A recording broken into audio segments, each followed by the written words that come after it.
Sakto sa unti-unting pag-init ng panahon ang 26 centavos per kilowatt hour na pagtaas sa singil ng Meralco ngayong buwan.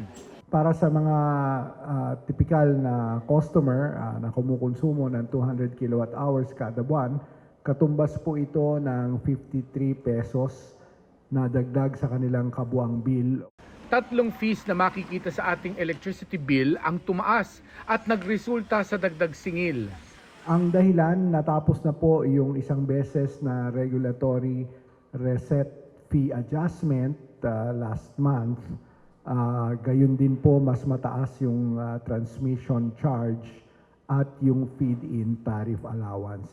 Yang mataas na singil siyempre, inaasahang mahahatak lalo ng mataas ng konsumo sa electric fan, sa aircon at iba pang pampalamig. Magkano monthly nyo pag hindi tag-init? Normal lang. Mga 1,500, 2,000. So nagiging 3,000 yan? Mahigit pa. Itong March pa naman, yung seasonally, hindi ganun kalaki yung increase pa.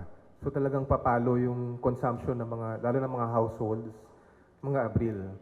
Kasama sa tipid hacks ni Nora ang pagtambay sa labas para maibsan sa init kaysa magbukas ng electric fan o aircon. Minsan 10 pa lang, dito ka na sa labas. So, hindi kayo nagbubukas ng electric fan o aircon? Pa nag-aircon kami, baka hindi lang doble, triple pa, di ba?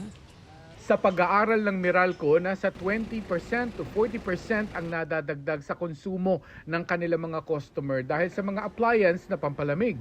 Kung hindi maiwasang gumamit ng aircon, siguraduhing malinis lagi ang filter at ilagay lang sa 25 ang thermostat para hindi hirap ang makina.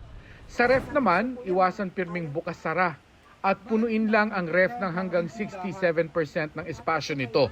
Siniguro na Meralco na handa ang supply nila para iraos ang summer nang hindi nagba-brown out. Our requirements are fully covered by our suppliers. We made sure, in fact, we entered into an EPSA, yung Emergency Power Supply Agreement, to cover our requirements, especially during peak load come the summer months. Para sa GMA Integrated News, Mark Salazar, nakatutok 24 oras.